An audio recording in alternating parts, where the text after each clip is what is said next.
우리 박수 치고 시작하겠습니다. 할렐루야. 자, 오늘은 이제 지난 시간에 이제 비유에 대해서 설교했고요. 오늘은 M이죠. M 뭐죠? 메시지. 메시지. 메시지. 예, 뭐 설교라고도 하죠. 오늘 이 메시지 설교 중에서도 오늘 뭘 다룰 거냐면은 산상수훈입니다. 예, 예. 이 메시지에 에피소드가 하나 있습니다. 오케이.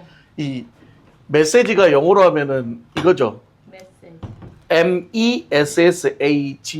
MESSAG잖아요. 예. 근데 이게 마사지도 영어로 MASSAG예요. A하고 E 차이인데, 근데 이게 발음을 잘못하면 마사지가 메시지가 될 수가 있어요. 그렇죠. 글을 쓰는데 우리는 하나님의 메시지를 받아야 합니다. 그래서 했는데 E를 A로 쓴 거야. 그래서 마사지가 됐어. 하나님의 마사지. 예, 그 뜻은 해야 돼. 아, 이게 좀 그런 실수가 있었어요. 자, 농담이고. 자, 오늘은 예? 산삼순이네. 산상순이. 산삼 아닙니다. 산상수. 자, 오늘 이제 산상수훈에 대해서 좀 말해볼 거예요. 산상수훈은 마태복음 5장에서 7장에 있는 예수님의 말씀이죠. 예. 예. 그런데 왜 산상수훈이라 할까? 왜 산상? 이 산상이 뭐예요? 산에서 했다는. 그렇죠. 산이죠. 예. 산, 마운틴, 산을 말하는 거죠. 그러니까 예수님께서 허다한 무리가 따라올 때 그 사람들을 다 뒤로 하고 누구만 데리고 가요? 12 제자만 데리고 어디로 올라가? 산에 올라가요. 산에 올라가서 뭘 얘기해 주는 거예요? 메시지. 하나님의 말씀을 얘기해 주는 수훈, 가르침, 교훈. 이거를 가르쳐 주는 거예요. 그래서 산상수훈이다라고 얘기를 하는 거예요. 그러니까 어떻게 보면은 산상수훈은 예수 그리스도의 새로운 뭐라 할 수 있어요? 율법이다 할 수 있는 거죠. 네. 오케이. 자, 그러면은 우리가 뭐를 좀 알아야 되냐면은, 자, 산상수훈. 예수님은 그러면 왜 하필 산에 가서 그걸 얘기를 했을까? 어딜 갈 수도 있어요. 바다도 갈 수도 있고, 육지도 될 수 있고, 뭐 어디 뭐 건물에서도 될 수 있고. 예, 그렇죠. 그런데 왜 하필 예수님은 산에 올라가서 설명을 하셨을까? 자, 우리는 성경을 읽으면서 그냥 이렇게 지나치지 말고 그런 의미들을 좀 깊이 깨달아야 된다는 거예요. 자, 정확하게 말하면 예수님이 산에 올라가서 메시지를 전한 것은 뭐냐면 바로 구약과 신약의 연결이에요. 예. 지난번에 기억하시죠? 제가 요한복음 설명할 때 요한복음에서 예수님이 세례 받으시는, 침례 받으시는 그 장면이 새로운 뭐라 그랬어요? 창조다. 기억나시죠? 물은 케오스, 혼돈. 여기에 케오스 혼돈에 하나님의 말씀이 임하는 거죠. 그래서 새로운 뭐가 일어나요? 창조가 일어나죠. 그죠? 이게 새 창조의 시작이잖아요. 흑암과 공허함, 어두움 속에 수면 위에 하나님의 말씀이 빛이 있으라 할 때 그 빛이 생기는 거죠. 이 빛이 예수 그리스도인 거죠. 그러면 예수가 침례 받을 때, 세례 받을 때 예수가 물 속에 잠기고 나오는 순간 뭐라고요? 하나님의 말씀이 임하죠. 이는 내 사랑하는 아들이라 그러면서 성령이 또 임하는 거죠. 그 사건이 제일 첫 창조, 그러니까 어떻게 보면 제2의 예수로 인해서 제2의 창조의 시작이다. 그리고 나서 제가 뭐랬어요? 그 다음에 또 일어난 게 뭐였어요? 40일 얘기했죠. 40일 금식 후 시험. 자, 이 40일은 그냥 있는 40일이 아니라 그랬죠. 뭐랬어요? 이 40일은 광야의 40일 시험, 훈련. 이게 이제 다 이렇게 연결이 되는 거예요. 그러니까 구약 시대 때는 오실 예수에 대해서 설명했죠. 구약은 누구? 오실 예수. 신약은 뭐예요? 그렇죠. 오신 예수. 그러니까 구약의 스토리는 결국 뭐냐 하면 이 땅에 우리를 위하여 오실 메시아 예수 그리스도를 예표하는 모든 내용들이 들어가 있다는 거예요. 그래서 구약의 시작은 뭐예요? 오실 예수에 대한 그 뭐랄까요? 기대를 말씀으로 만들어 놓은 거죠. 그러니까 하나님의 이 창조 사역은 구약에서 시작했지만 결국 어떻게 돼요? 인간들이 믿음의 실패로 죄를 짓게 돼서 믿음이 실패됐잖아요. 제가 그랬죠. 아담과 하와의 죄는 믿음의 실패라는 맞아. 거예요. 어떤 실패? 하나님을 향한 믿음의 실패. 이 믿음의 실패부터 시작을 해서 하나님은 결국 누구를 보낸다고 그랬어요? 누구를 보낸다고 약속한 거예요? 예수를 보낸다고 약속한 거죠. 그 예수가 오는 과정이 역사적으로 뭐다? 구약이다. 야, 내용은 다 다르지만 내포하고 있다. 그래서 이거를 제가 뭐라 그랬어요? 구속사라 그랬죠.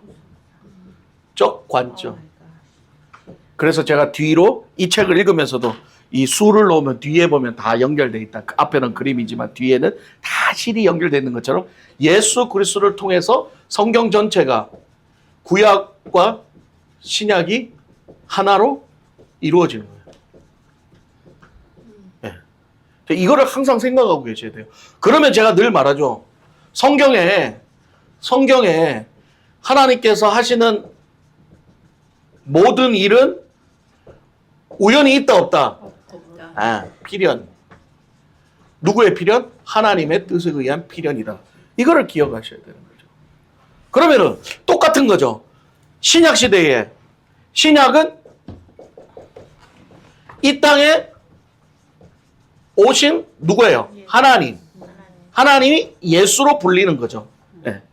그러면 이 땅에 오셔서 예수 그리스도가 이제는 다시 뭐예요? 실패한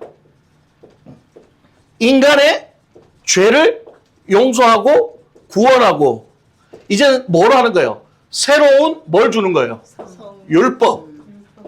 이게 이제 성령이고 예수의 말씀이 뭐예요? 새로운 율법이 된다는 거예요. 네. 그러니까 그러면 산에 왜 올라가셨을까? 자, 이제 여기서 궁금한 거죠. 하나님께서 모세에게 율법을 어디서 주셨어요? 산에 줬죠. 예, 시내산에서 줬죠. 이게 중요한 거예요. 그러니까 예수님은 그대로 지금 또 모형을 하고 계신 거죠. 예수님은 어떻게 해요? 시내산에서 준 율법을 이젠 다시 산에서 새로운 산상수훈으로 주신다는 거예요. 예. 그래서 산상수훈은 새로운 율법인 거예요. 예수님이 율법을 폐하러 오셨어요? 완성하러 오셨어요? 율법의 완성. 이게 바로 산상수훈이라는 거예요. 이해가세요? 아멘. 그냥 이루어진 게 아니라는 거예요.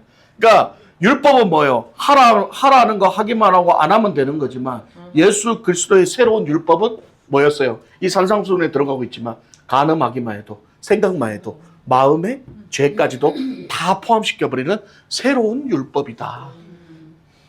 이 산상수훈은 그래서 참 의미가 있는 거예요. 그냥 단순히 뭐 마음이 깨끗해야 뭐 하나님을 천국이 임하고 뭐 이런 내용이 아니에요. 그 모든 산상수훈의 설교 내용은 다 뭐하고 연결돼 있다? 구약과 다 연결돼 있다는 거예요. 예. 그래서 보면은 좀 치워야 되겠다. 오늘은 뭘 많이 쓰네. 글씨가 커요. 뭐 신나가지고 그래요 또. 자, 그러니까 시내산에서 뭐가 왔어? 율법이 왔고 또 오늘 산에서 이 산이 시내산이라는 정확한 근거는 없어요. 그래서 오늘 산에서는 예수님, 하나님, 예수님 산에서 뭘 줬어요? 산상수훈, 율법을 줬죠. 새로운 율법. 자, 여기서 우리가 뭘 봐냐면은 자, 구약의 시내산에서 하나님께서 율법을 지켜서 이 율법을 잘 지키면 뭐 한다? 뭐 준다? 그렇지. 복 준다. 그래서 우리가 신명기 28장 자, 적어놓으세요. 나중에 찾아보세요. 1에서 2절. 1에서 2절. 뭐라고 얘기하냐? 내가 하나님 여호와의 말씀을 삼가 듣고 내가 오늘 내게 명령하는 그의 모든 명령을 지켜 행하면 내 하나님 여호와께서 너를 세계 모든 민족 위에 뛰어나게 하실 것이라. 그리고 뭐라고 하냐? 내가 내 하나님의 여호와의 말씀을 청종하면 이 모든 복이 내게 임하여 내게 이르리니. 아멘. 아멘. 하나님이 율법 잘 지키면 하나님 말씀대로 순종 잘하면 뭘 주신다? 복을 주신다. 그런데 예수님이 산상수훈의 첫 번째가 뭐예요? 팔복. 그죠? 아하. 팔복이죠. 마음이 가난한 자, 심정이 가난한 자는 복이 있나니 뭐가 있다고? 천국에서 복. 예, 천국이 있는데 뭐가 있다? 복. 복. 이제 이해 가세요? 똑같잖아요, 지금. 예수의 말씀대로 하면 복이 임한다라고 얘기하는 거예요. 이게 지금 똑같이 가는 거예요. 이게 제가 데칼코마니라고 이렇게 패턴인 거예요, 패턴. 똑같이 간다는 거예요. 복이 임한다는 거죠. 그러면 이제 성경에 있어서 성경에 자, 이제 풀어주는 거예요. 산이 주는 의미. 영적 의미. 그러니까 왜 하필 산일까? 성경에 보면 산이 많이 나와요. 첫 번째 무슨 산? 신의 산. 율법을 받은 곳. 율법을 주는 거죠. 두 번째 무슨 산? 시온산. 시온산은 뭐가 있어요? 성전이 있는 곳이죠. 예루살렘 성전이 있던 곳이죠. 세 번째 또 무슨 산이에요? 갈멜산 나오죠. 갈멜산 뭐예요? 엘리야가 바알의 선지자들과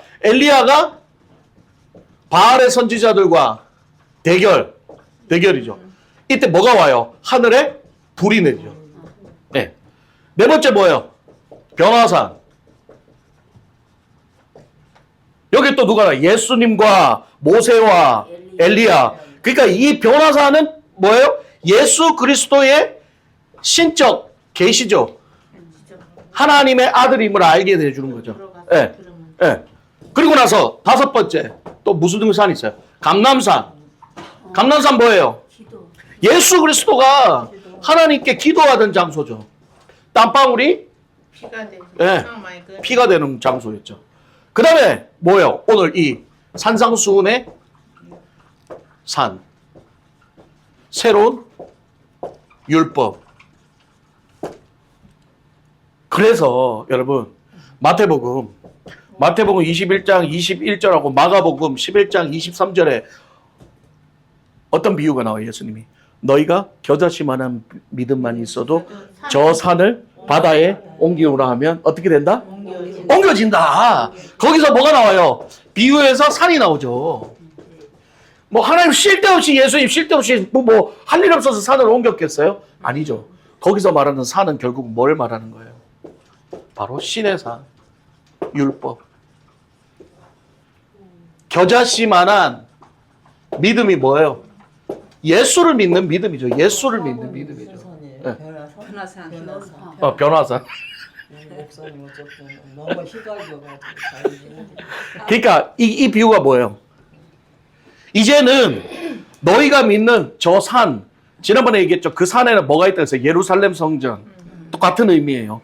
이 산이 바다에 빠진다는 것은 뭐냐 하면은 너희가 신의 산에서 받은 율법, 너희들이 그렇게 목숨같이 지키는 율법이 결국은 누가 와서 겨자씨만한 예수가 와서 우리 안에 임하는 순간 이 모든 율법은 어디에 빠진다? 바다.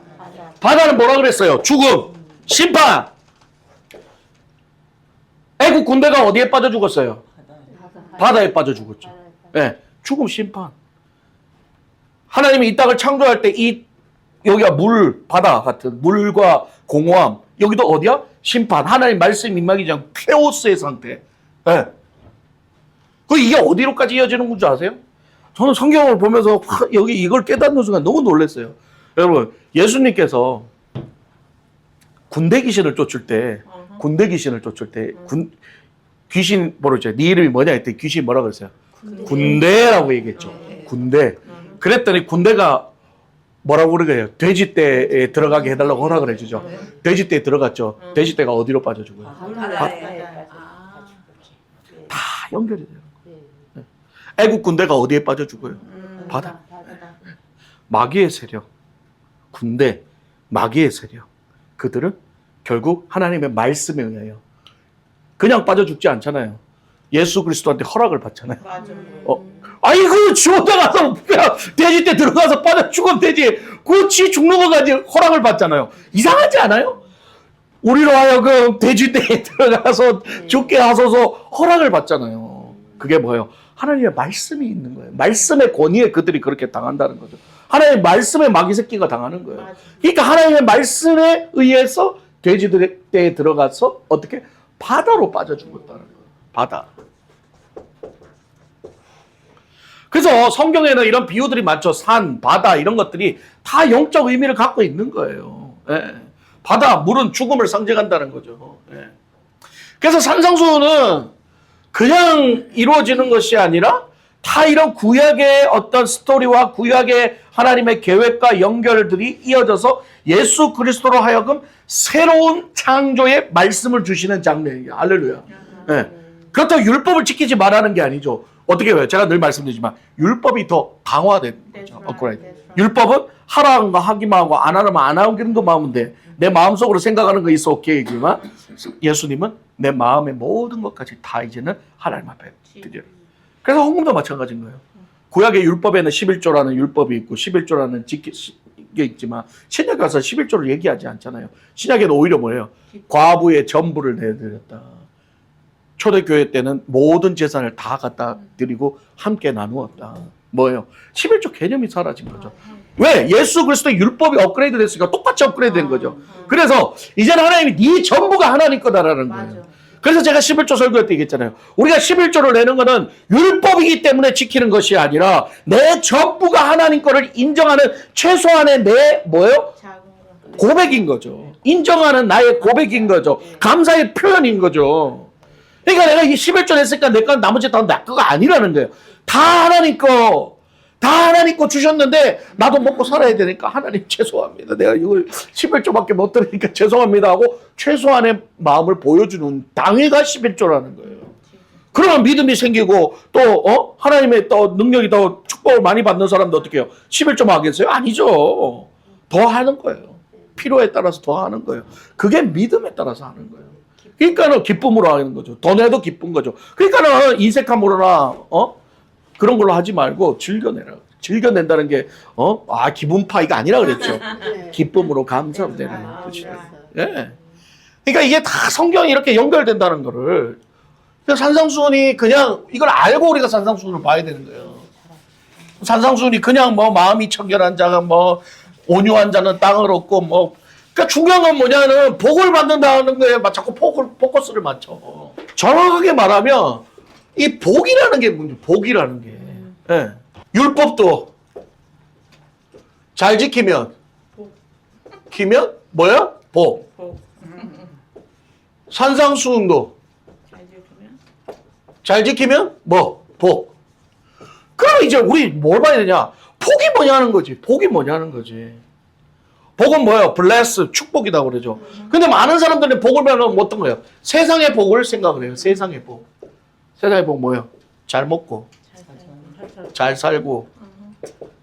이런 거는 더 글자가 안 된다. 괜찮아요. 그렇게나 쓰세요. 잘 먹고, 잘 살고, 부자 되고, 호화롭게. 돈 많이 벌고, 명예. 또 뭐 있어요? 좋은 차, 좋은 집, 뭐 많죠. 이게 세상적 복이라고 볼 수 있는 거죠. 네, 세상적 복이라고. 그런데 성경에서 말하는 복은 이거하고 전혀 다르다는 거예요. 물론 성경에서도 이런 복도 주시기는 해요. 아브라함에게도 복을 줬고 이런 어떤 땅이 잘 되고 그런 가축과 이런 것들의 복도 주지만은 근본적인 성경에서 말하는 복은 세상의 복의 시작이 아닙니다. 그래서 하나님이 아브라함에게 복을 줄 때 너에게 복을 준다 그랬어요. 네가 복이 되라 그랬어요. 복이 되라. 그렇죠. 복이 되라라고 얘기했잖아요. 그러니까 아브라함에게 준 것은요. 이런 세상에 이런 하찮은 복이 아니라 이게 또 세상에 이게 하찮다는 말은 뭐냐면 하나님 보시기에 이건 아무것도 아니라는 거예요. 하나님의 복에 비하면. 이런 하나님의 복에 비해 하찮은 이런 복을 주는 게 아니라 뭐가 주는 거예요? 하나님 예수 그리스도를 복인 하나님 예수 그리스도가 복 자체고 그 복을 너에게 주겠다라는 거예요. 여러분 하나님을 내 안에 가졌는데 뭐가 부족해? 맞아. 신이 내 안에 있는데 이 땅에 내가 뭐가 부족한 거예요? 예.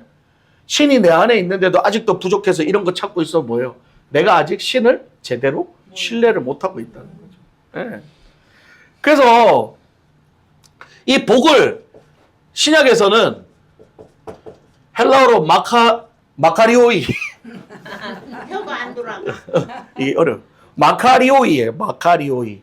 그러니까 마카리오이의 뜻은 뭐냐면은 신의 축복을 받은 상태.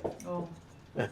신의 축복을 받은 상태를 복이라는 거죠. 그렇지? 이런 내 눈에 보이는 내 세상적 육신적 복이 아니라 하나님의 축복을 받은 그 상태가 복이다라고 얘기하는 거예요. 그러니까 이 복은 단순한 행운이나 어떤 물질적 축복이 아니라는 거죠. 물질적 축복이 아니라는 거죠. 이건 다시 말하면 뭐냐? 하나님으로부터 오는 뭐? 은혜, 아멘, 감사, 축복, 감격. 이거를 모두 성경에서 복이다라고 얘기하는 거예요. 이게 신약에서 말하는 거예요. 그래서 예수님은 하나님 뭐래요? 너희가 이러한 상태로 되었을 때 가장 뭘 많이 받았다? 복을 많이 받았다. 그래서 여러분 보십시오. 믿음이 충만하고 성령이 충만하고 은혜가 충만한 사람은요. 환경이 그 사람을 지배하지 못한다는 거예요. 그 사람은 암이 걸려 시한부 인생을 살면서도 기뻐요. 아, 이게 눈 감으면 하나님 만나고 아유 내가 이 세상에서 이런 아픔의 고통이 있지만 그래도 이 죽어야 될 죄인을 하나님 구원해 주셨는데 그것보다 더한 축복이 어디 있나 그러면서 늘 삶 속에서 감사를 고백한다는 거죠. 예. 그래서 제가 늘 얘기하잖아요. 진짜 하나님의 복을 받은 사람인지 아닌지는 뭐가 오면 안다? 핍박, 고난, 환난 이런 거 오면 거기서 다 드러나는 거예요. 거기서 예수님이 말한 알곡이 거기서 다 드러나는 거예요. 이 흔들면 죽자인 다 빠지고 알곡만. 그래서 비유를 그렇게 하신 거예요. 누가 그랬어요? 성경에 예수 그리스도를 따르던 제자들 11명이죠. 나중에 마띠아 들어가서 12제자. 12제자들 보세요. 믿음과 은혜, 하나님의 복을 제대로 몰랐던 제자들이 예수가 십자가에 달려 죽으니까 어떻게 다 도망가 버리잖아요. 그런데 오순절에 누가 와요? 성령이죠. 성령이 그들 안에 임하는 순간 그들이 어떻게 돼요? 목숨 다 버려. 다 숨겼잖아요. 다. 나가서 막 미친 듯이 복음을 전하잖아요. 네. 안전하면 가만히 있을 수가 없다는 거예요. 왜? 성령이 내 안에서 뜨겁게 불타오르니까. 그 제가 그랬잖아요. 저희 엄마도 처음 성령 받고 나서는 집에 가만히 있지는 않더라고요. 맨날 뛰두르고 나가서 예수 천당 불신 지어고 외치거든요. 예? 고등학교 때 내가 시내에서 엄마 예수 천당 불신 지어고 외치고 뭐 쪽팔려가지고 친구들아 집에 도망가고. 그랬어요? 한번 생각해 보십시오. 맞아. 여러분들이 처음 성령 받고 뜨거울 때 가만히 있을 수 있었나요? 없어요. 계속 교회 가서 뭐라도 하고 뭐라도 하나님 앞에 드리고 뭐라도. 예? 저희 엄마가 지난번에 제가 설교했지만 저희 엄마 예수 믿고 성령 받으니까 몸에 있는 치장하고 있는 모든 것들이 다 없어지더라고요. 귀걸이 어쩌냐 다 드렸대. 하나님 앞에 다 드렸대. 나한테는 의미가 없대. 그런 것들이 의미가 없대. 저희 엄마가 이 전도사 생활을 하면서 너무 이제 돈이 없이 힘들게 살았어요. 힘들게 살아서 엄마가 이제 저희 엄마도 쇼핑하는 거 좋아하고 이렇게 나중에 나이 드니까 이제 가방도 좋아하고 신발도 좋아하는데 돈이 없으니까 살 데가 없잖아요. 그러니까 대구 가면은 이 대구역 뒤에 보면은 오늘날로 말하면은 그 구제 파는 거 있죠. 사람들 쓰던 거 같다고. 그러니까 옛날 근데 가서 1,000원, 2,000원 주고 그거 사가지고 깨끗한 거 골라서 사가지고 그걸 한 10년을 입으셨을 것 같아. 그렇게 살면. 예? 그래도 되게 좋은 거 잘 고르더라고. 그 안에서 때로는 짝퉁이지만 명품도 골라오고 뭐 그러다가 2,000원에 루이비통 골라왔다고 나한테 자랑하게. 야, 그 짝퉁이들 잘 골랐네. 힘들게 사셨어요. 교회 그냥 단칸방 하나 교회에서 사택으로 제공해 주는 거 하나 살면서 화장실도 없고 화장실 공용 화장실 가서 세수하고 뭐 그렇게 원룸 같은 데서 수년을 살고 사역하면서 자식들하고 또 저희는 다 서울로 올라가고 힘들게 살면서도 너무 기쁜 거예요. 예. 그렇게 그거 1,000원짜리 2,000원짜리 사입으면서도 너무 좋아하고 기뻐. 왜?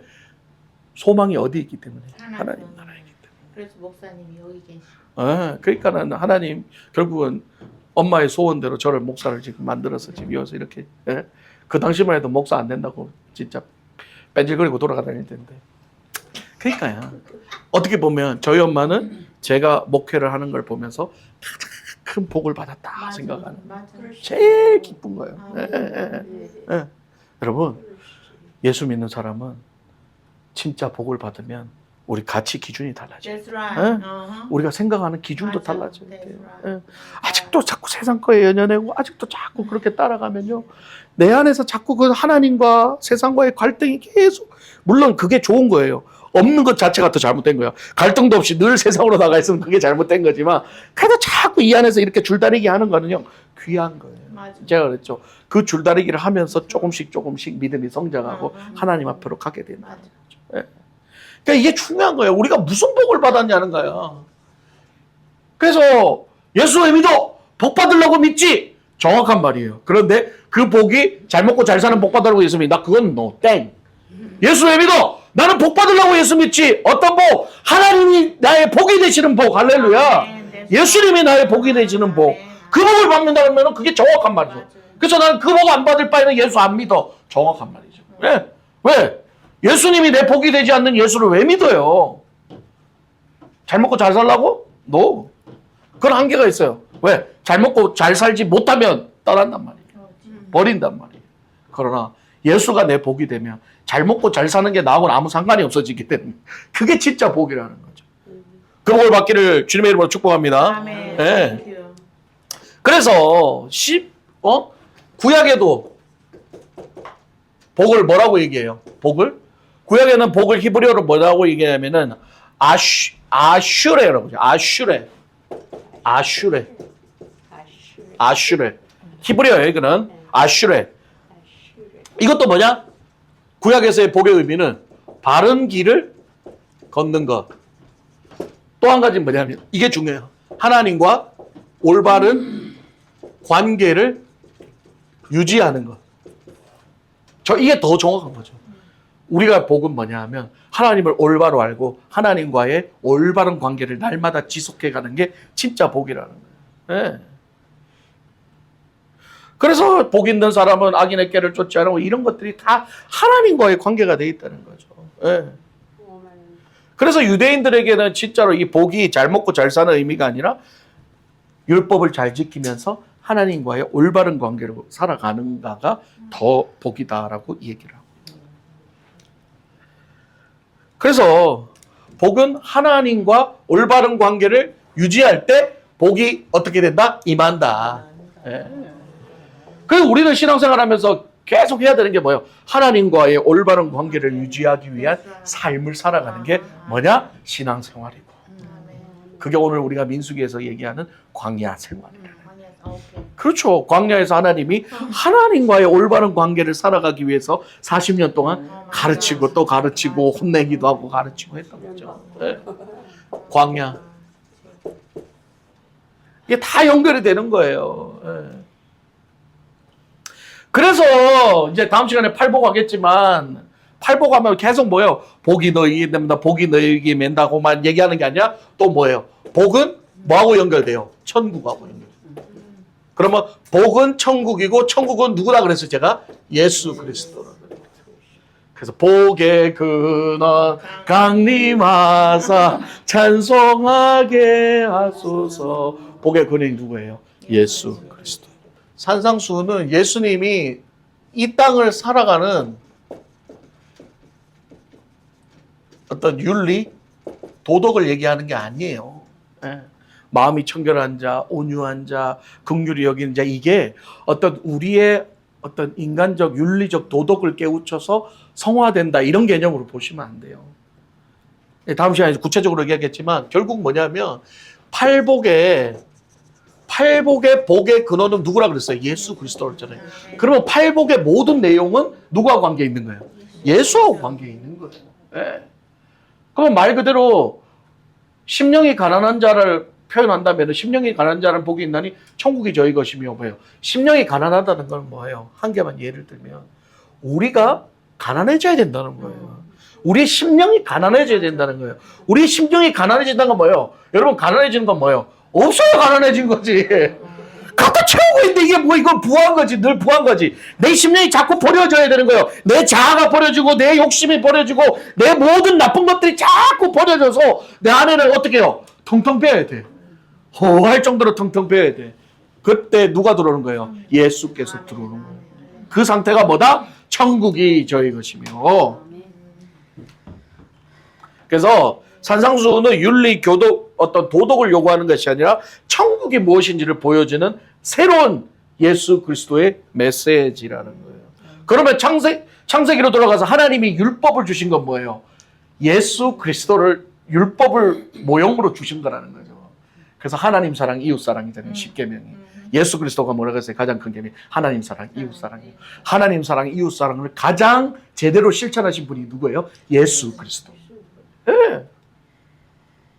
그러니까 이 산상수훈의 내용들은 단순한 어떤 율법 준수의 개념을 넘어가서 결국 뭐예요? 우리 마음의 변화와 하나님 앞에 순종을 요구한다는 거죠. 그리고 뭐예요? 그 당시 산상수훈을 듣던 제자들 포함해서 그 당시 유대인들은 어떤 상황이었어요? 로마의 핍박을 받는 상황, 정치적, 군사적 모든 면에서 아주 힘든 상태였어요. 그런데다가 종교주의 지도자들은 어땠어요? 바리새인들, 서기관들 전부 형식주의에 치에 붙여서 사람들 정죄하고 찍어내리기만 바빴죠. 여러분 보십시오. 그 당시나 오늘날이나 똑같습니다. 그렇게 나라가 혼란하고 힘들고 고통스럽고 종교가 타락할 때 사람들은 뭘 기다릴까요? 예수 그리스도의 종말을 기다려요.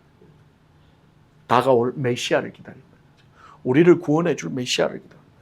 그러니까 그 당시 사람들은, 유대인들은 계속 그렇게 힘들고 핍박이 다가올 때마다 그들이 기다리는 건 뭐였어요? 메시아. 와서 자기들을 구원해 줄 메시아, 자기들을 해방시켜주고 다윗과 같이 힘있고 모세와 같이 리더십 있고 능력 있는 메시아가 와서 자기들 다 구원해 주기를 바라는데 누가 왔어요? 예수. 심령이 가난한 예수가 왔어요. 그때 어떻게 버려요? 죽여버려요. 죽여버려요. 그리고 또 메시아 찾고 있어. 아직도 찾고 있어. 근데 오늘날도 보십시오. 오늘날도 나라가 뒤숭숭하고 전쟁이 일어나고 경제가 흔들리고 종교 지도자들이 타락하기 시작하고 그러니까 사람들이 다 뭐래요? 종말이다. 종말이다. 뭐라 그래요? 예수님 오실 때가 다 됐다. 재림할 때가 다 됐다. 그때나 지금이나 똑같아요. 우리 엄마하고 얘기하는데 엄마가 그런 거예요. 아이고 세상 돌아가는 거니까 이제 종말이다. 야야 이제는 우리가 깨어서 기도해. 엄마 그때도 그 소리를 했고 지금도 그 소리 했다고. 하나님이 보시는 시간은 수천 년이 지나는 천년이 하루가 없고 그랬더니 어이구 안다 그래도 지금 세상 돌아가는 거 뭐 그 당시 돌아가는 거 우리 지금보다 더 심했다고 지금. 그래도 알았다 고마하자. 그래요. 우리는 늘 종말의 신앙을 갖고 살아야 돼요. 네. 오늘 저녁에라도 1차 종말 뭐라 그랬어요? 제가 우리의 목숨의 종말. 오늘 저녁에라도 내 인생 부르면 하나님 앞에 가겠다는 그 종말의 신앙과 내일이든 오시든 오늘 오시든 우리는 늘 하루하루 최선을 다하겠다는 그 종말의 신앙을 갖고 살아야 돼요. 네. 내일 주님 온다고 오늘 다 처분하고 산속에 들어가요? 그러고는 퍼떠고 있어 그러고 있을까요? 안 오마. 그게 아니에요. 하나님 원하시는 그게 아닌 거예요. 무슨 말인지 아시겠죠? 그래서 하나님은 예수님은 산상수훈을 주면서 뭘 주셨냐면은 이 백성들에게, 제자들에게 예수 그리스도가 복이고 예수 그리스도가 천국이고 예수 그리스도가 다가올 우리의 희망이라는 걸 알려줘요. 네. 그래서 그 산상수훈을 제대로 받은 사람들은 예수를 제대로 보게 되면 어떻게 해요? 진짜 복이 임하는 거죠.